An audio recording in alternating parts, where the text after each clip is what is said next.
সুখে থাকার জন্য জীবনে প্রচুর যুদ্ধ করছেন, কখনো কি ভাবছেন দুঃখ তো আপনার নিজের ঘরেই থাকে?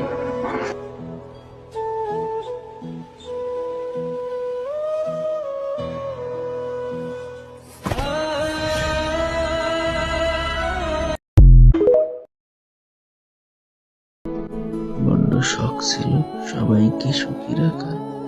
বুঝতে তখনই হলো যখন খারাপ সময় নিজেকে একা দেখলাম।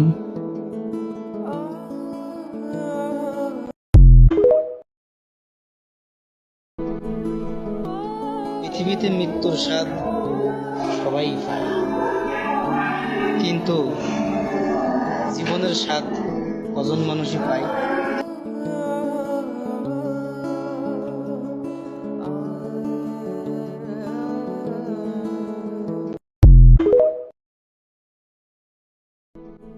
ভুলে যাব কথাটা বলা খুবই সহজ, কিন্তু ভুলে থাকাটা কতটা কঠিন সেটা তুমিও বুঝবে একদিন।